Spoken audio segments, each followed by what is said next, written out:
ముందుగా మీకు ఏబిఎన్ వీక్షకులకు ప్యానల్ మిత్రులకు అందరికీ గుడ్ మార్నింగ్. బంగారం ఉచితం చేస్తున్నారు ఇప్పుడు కూటమి ప్రభుత్వం. ఏంటంటే చంద్రబాబు, పవన్ కళ్యాణ్, లోకేష్ బాబు, సత్యకుమార్ వీళ్ళంతా కూడా ఇవాళ బంగారాన్ని ఉచితంగా పంపిణీ చేస్తున్నారన్నమాట. ఈ ఉచిత ఇసుక పాలసీ ఇది ఒక రకంగా ఆహ్వానించాల్సిందే.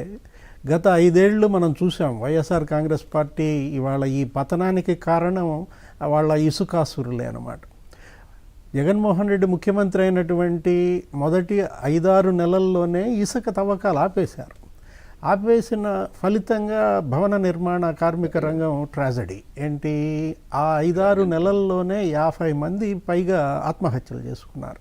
అప్పుడే మీరు అన్నది ఏది, పవన్ కళ్యాణ్ కావచ్చు, చంద్రబాబు కావచ్చు, ఆ ఆత్మహత్యలు చేసుకున్న కుటుంబాలకు తలా ₹1,00,000 ఎంతో ఇచ్చారు. అసలు చంద్రబాబు అయితే విజయవాడలో ఇసుక దీక్ష కూడా చేపట్టాడు. నిర్మాణ కార్మికులను అటు ఇటు కూర్చోబెట్టుకుని. ఇవాళ జగన్మోహన్ రెడ్డి 151 నుంచి 11కు పతనమైందే దీనివల్ల అనమాట. ఈ నేపథ్యంలో ఇప్పుడు ఈ ఉచిత ఇసుక దెబ్బకు ఠా అనమాట. ఏంటి, ఈ దొంగల ముఠా అంతా కూడా మరి ఠా అనటమే. ఇప్పుడు ఇవాళ 49 లక్షల టన్నుల ఇసుక స్టాక్ పాయింట్స్లో ఉంది. అసలు వీళ్ళకి కావాల్సింది ఎంత, ఏడాదికి 3 కోట్ల టన్నుల ఇసుక అవసరం ఉందన్నమాట. గత 5 ఏళ్లలో ఏడాదికి 2 కోట్ల టన్నులు తవ్వుతామన్నారు. కానీ ఎంత తవ్వారు, దానికి డబల్ తవ్వేశారు. పెద్ద ఎత్తున ఇతర రాష్ట్రాలకి అక్రమ రవాణా, టోటల్గా ఏది అసలు దేనికి అనుమతులు లేవు. 175 ఏమో రీచులు ఉంటే ఆ 110 రీచుల్లో తెగబడ్డారు. రాత్రింబవళ్ళు తవ్వకాలే, ఆ జేసీబీలు, ఎస్కవేటర్లు, వందలాది లారీలు, ఆ రోడ్లపై గుంతలు. కానీ వీళ్ళు ఏంటంటే నదీ గర్భాన్నే ఛిద్రం చేశారు. చంద్రబాబు కూడా విమర్శలు మనం విన్నాం. ఏంటి, వీళ్ళు శాండ్ ఇడ్లీ, ఆ శాండ్ బిర్యానీ వీళ్ళు తినేది, శాండ్ పుల్కా నైట్ అని చెప్పి ఆ పెద్దిరెడ్డి రామచంద్రారెడ్డి మీద, జగన్మోహన్ రెడ్డి పైన ఎలా విమర్శలు చేశారో మనం చూసామన్నమాట. ఇప్పుడు ఏంటి, వాట్ నెక్స్ట్? రాబోయే 5 ఏళ్ళు అయినా కానీ నిర్మాణ రంగం కోలుకుంటుందా? ఎందుకంటే జగన్మోహన్ రెడ్డి వల్ల ఇవాళ కట్టుబడి దెబ్బతింది. లక్షలాది కార్మికులు రోడ్డున పడ్డారు. 40 లక్షల మంది భవన నిర్మాణ కార్మికుల ఉపాధి దెబ్బతీశారంటే చేసుకున్నారు వాళ్ళు.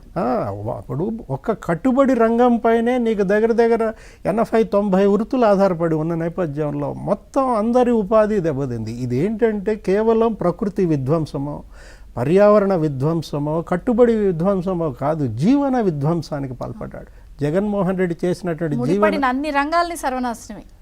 అన్నిటిపైన నీకు పేదల ఇళ్ల నిర్మాణం దీనిపైన ఆధారపడి ఉంది, ఇటు ఇరిగేషన్ ప్రాజెక్టుల నిర్మాణం దీనిపైన ఆధారపడి ఉంది.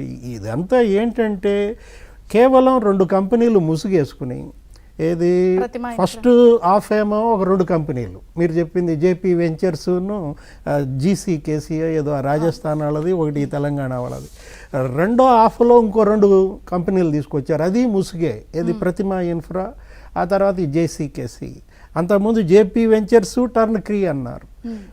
కంపెనీల ముసుగులో మొత్తం జగన్మోహన్ రెడ్డి, ఆయన బంధువులు, వైసీపీ ఎమ్మెల్యేలు టోటల్గా ఇసుక కొల్లగొట్టారు, జీవన విధ్వంసానికి పాల్పడ్డారు. దాని ఫలితమే ఇవాళ 151 నుంచి 11 సీట్లకి పతనమైన నేపథ్యంలో ఇప్పుడు కూటమి ప్రభుత్వం ముందు బృహత్తర బాధ్యత ఉందన్నమాట. ప్రక్షాళన ప్రారంభించారు, శ్వేతపత్రాలు ఇస్తున్నారు, మనం చూసాం, పాలసీలు మారుస్తున్నారు.